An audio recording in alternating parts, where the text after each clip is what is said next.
Hello, good to see you again. I'm Yang Rui. As the two largest developing countries in the major emerging markets, China and India have seen growing economic ties and cultural exchanges. After experiencing ups and downs in Sino-Indian relations, how should the two countries explore ways to get along with each other? What does the U.S. Indo-Pacific strategy mean to the region? And as an ancient civilization, what will be India's part in the rejuvenation of Asian civilization?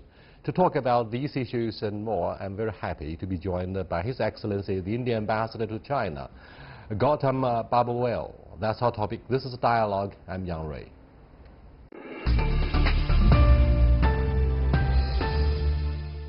Welcome to Dialogue, sir. I'm very happy to be here. Thank you for having me. Given the track of China's economic development and the social progress over the past 40 years as a top diplomat of India, what can you tell about your feeling? Well, let me start with a personal anecdote. It was in February of 1988 that I first came to China, and I was assigned to work here in Beijing. 30 years ago. That was exactly 30 years ago. And I took a train from Guangzhou to Beijing. It took me 2 nights on the train, and I think it was almost a 36-hour journey before I got to Beijing.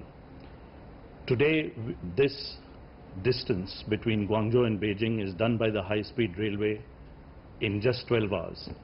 So why I wanted to give you this anecdote is because it shows how much China has changed in these last 40 years of reform and opening.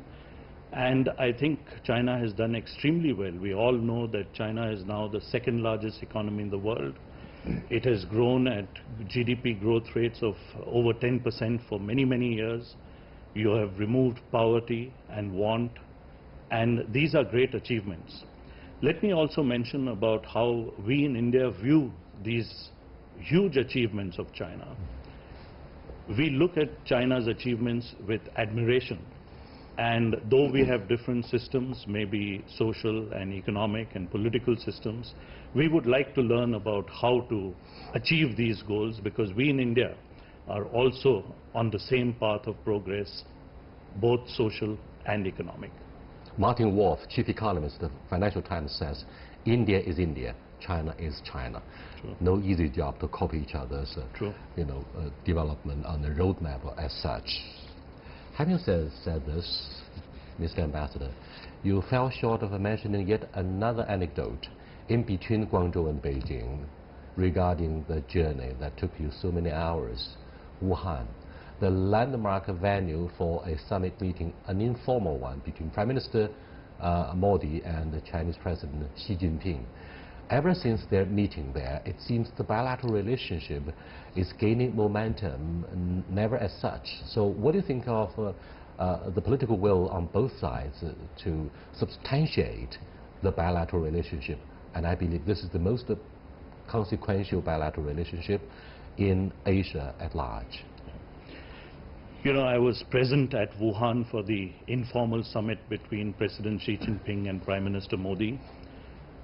Both leaders were very keen to do this kind of meeting.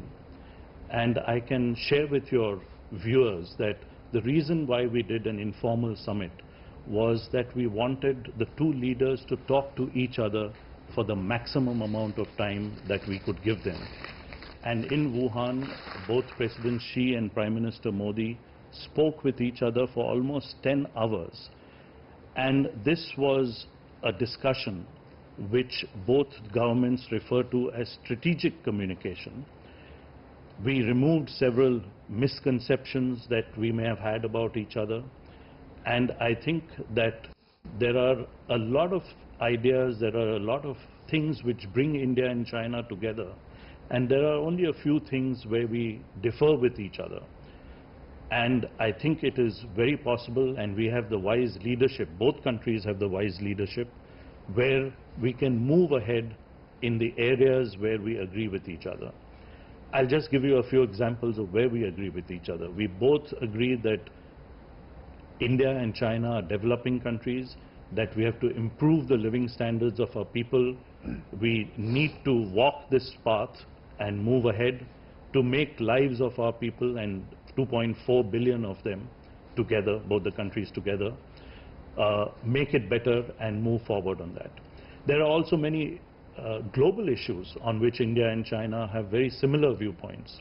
For example, we both want to have an open system, we both want to have globalization, we both want to have a system where the multilateral system works. So there are many issues where we work together. The one issue which divides us, which is the most important, is of course our unresolved boundary. But even as we work towards a resolution of the boundary problem and the boundary question between us, we have agreed that we will maintain peace and tranquility on our borders, and for the last 30 years we have succeeded in doing that. Now the single bullet has been fired ever Exactly. since the border clash in 1962. Well, it's a big privilege for India to be positioned in this process of geopolitical reconfiguration in Asia and in this game of pull and push. It seems India is a favorite target for both sides, or even including Russia, China and the United States. So how do you take side, or you would rather not to take any side in the emerging game of geopolitics, particularly in the age of Indo-Pacific power politics? Yeah. No, I think what you said was absolutely right. The only side India is on India's own side. In other words, that our foreign policy and all our policies are geared towards meeting India's interests, meeting India's national interests. And in the post-Cold War period, India has worked very closely with all countries across the globe. We have improved our relations with big countries and small countries because we believe that there is something that we can obtain and gain from each of these countries. In the process of economic development which we are embarked on, what we really require is capital, we require technology, and we require management expertise. And we try to obtain this from any country which is willing to help us in whichever sector they have this technology or management or capital. So we have managed to keep excellent relations not only with China and Russia, we have also been able to keep good relations with Japan, and obviously we have also completely changed our relationship with the United States. So I think the answer to your question is that we will do whatever is in India's best interests, and we will maintain friendship with all countries across the globe. Politicians and policymakers in both countries, and particularly those who have a strategic vision, notice with happiness and a sense of relief that China is indeed a promising market. So is India. Having said this, last year the bilateral trade between India and China rose by 18.63% year-on-year, reaching a historic high of $84 billion. Many also say, Your Excellency, that China-India relations are moving into the fast lane of development. Do you agree? Yes, I agree. Not just trade, but also investment is increasing between India and China. We are seeing more and more Chinese companies interested in investing in India and beginning to invest in India. So I don't know if you know that companies like SANY Heavy Industries from Changsha or BYD, they have put down investment in India, they're manufacturing in India. And also you know that companies like Xiaomi are very, very popular. Xiaomi is now the biggest seller of mobile handsets in the Indian market. And in fact, I don't know if you and your viewers know that Huawei has a huge facility in Bangalore, a research base, which employs more than 5,000 to 6,000 Indian engineers there. You are watching Dialogue with His Excellency, the Indian Ambassador to China, Gautam Babangwel. He is an outgoing ambassador. Also, he knows so much about Chinese culture and commands respect from the Chinese audience. We'll be back in a short while. Stay with us, please.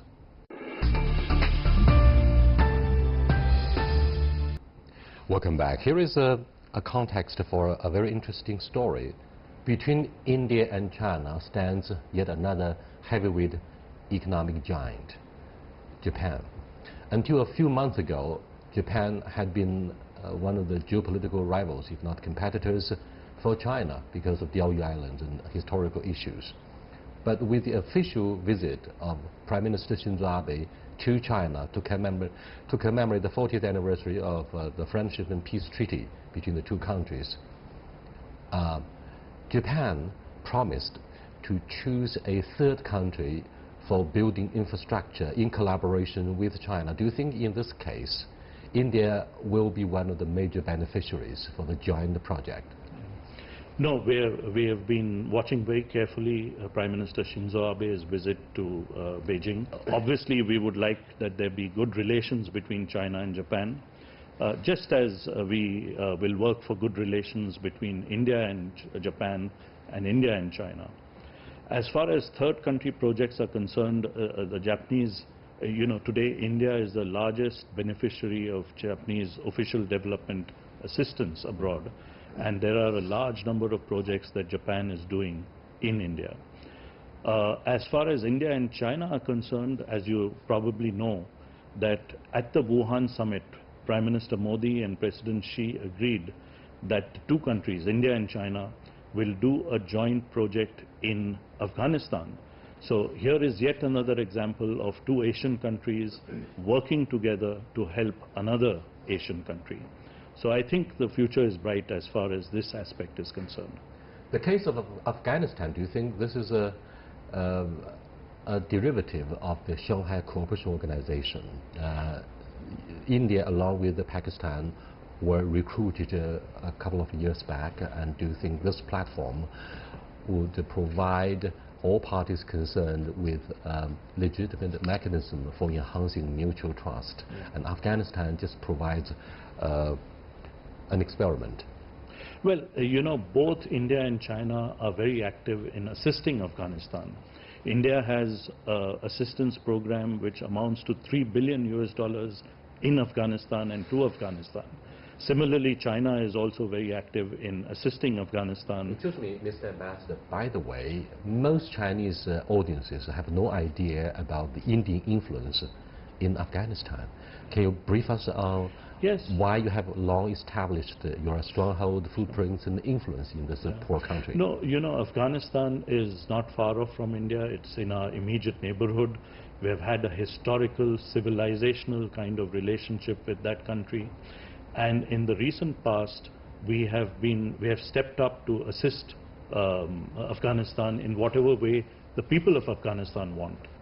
Recently, we had the inauguration of what is called the Salma Dam, which is a dam project for generating electricity, for providing water to certain parts of Afghanistan. So these are the kind of projects that India has been doing for the economic assistance of Afghanistan, and we continue to do these projects. And if we are able to do some projects jointly with China, we will be happy to do that. Our leaders have agreed that we will be doing that. We have started already in a small way by a program where Afghan diplomats are going to be trained by both India and China together. And that is a program which has already kicked off and has already started. But we are looking to do something more with China in Afghanistan. As part of an enormous input to improve the relationship between India and China, each side has some bad legacy of the past. For example, despite the positive role of Moscow to incorporate India into the framework of a Shanghai Cooperation Organization, the military industry is a different story. Up to 60% of the Indian weaponry actually comes from Russia. While at the same time, Washington vows to win India off the Russian influence, and they're going to export arms from the United States. So how do you balance the two sides? I mean, both are your major clients. Yeah. No, I think as I said earlier, we will continue to work with both the United States and Russia.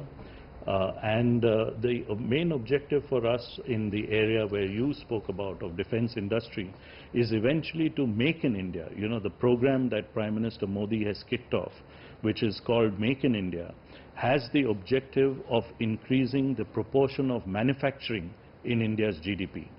And in that process, we hope to make our own defense items also. And if anyone in the world can help us in doing that, we'll be very happy to move ahead with them, whether it's Russia or the United States or any other country. Maybe not China. I'm not leaving that completely out of the picture. From a dangle to secret superstar, Bollywood hits have stirred up waves of popularity among Chinese moviegoers in recent years. How would you evaluate India's success in projecting its soft power, typified by Bollywood films? Yeah. We're very happy to see that Bollywood films are once again becoming very popular in China. And this time round, they're coming through the open market sources. The movies that the Bollywood movies that you mentioned, Dangal and Secret Superstar, there was another movie which is very popular in China called Hindi Medium. They have very strong stories. They have very strong messages. They have very strong themes. And they were not only very popular in India, we are delighted that they were popular in China, and they are popular in many other countries in the world, including in the Middle East and West Asia, and even in some countries in the West. But I think the secret to that success is that they have very good themes underlying these movies. For example, in Dangal, while the movie was about a family where the girls were wrestlers, it is all about the status of women in India and in other countries today, and that is why it was so popular, not only in India but also in China. Apart from movies, yes, yoga has made a huge impact across the world, as you know, and we are delighted to see that many people in China are learning and are very good at yoga. There are huge followers of yoga all over China.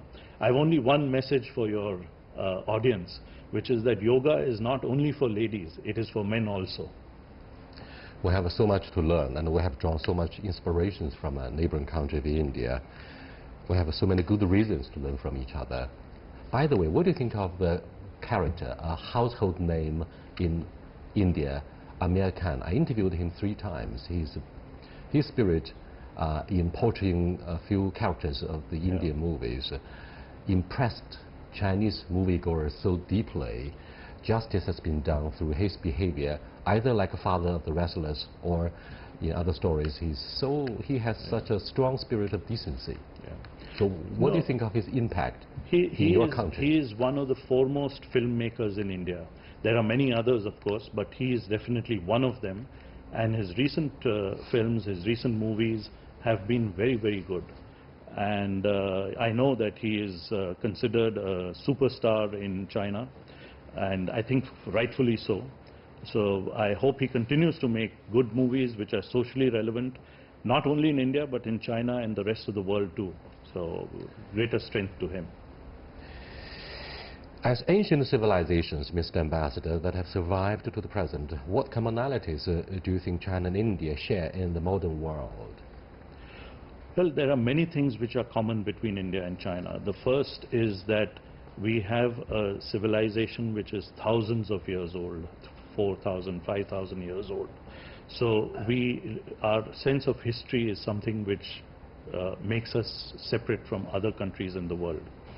And I think we also have the wisdom amongst ourselves to see that we need to move forward to ensure that our relationship continues, that we can learn from each other, we can cooperate with each other.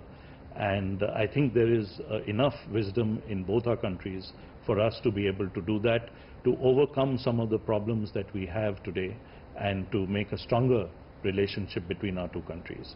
But I think one of the important things is, while there is strong connections between the 2 governments, the economies and the economic interaction is also strong.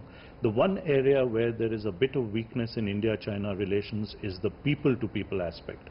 We need to have more people from China going to India, more people from India coming to China, more films going both ways, more tourists going both ways. And I think the 2 governments have accepted this and have seen this, and they have actually established a mechanism for increasing people-to-people exchanges between our 2 countries. This mechanism will be meeting soon, and it is led by the foreign ministers of our 2 countries, His Excellency Mr. Wang Yi on the Chinese side, and Madam Sushma Swaraj, the Foreign Minister and External Affairs Minister of India, on our side. Pretty soon, the G20 summit and meetings between senior politicians on the sidelines of this multilateral conference will bring a divided world together in the spirit of figuring out whether we have a roadmap for development acceptable to all parties concerned. Having said this, I'm afraid protectionism, unilateralism are gaining momentum in a process that threatens to push back globalization. What do you think of the threats of nationalism? For example, the issue of putting America first, and I believe all leaders in individual countries have this penchant of putting their national stakes ahead of everything else to please the domestic electorate. Yeah. You know, national leaders have to take care of their own constituencies and their own countries first. So as I said, India will move ahead in ensuring that its national interests are met. But one of the ways of meeting at least the economic interests of a nation is to have greater expansion, greater opening, greater trade, greater investment.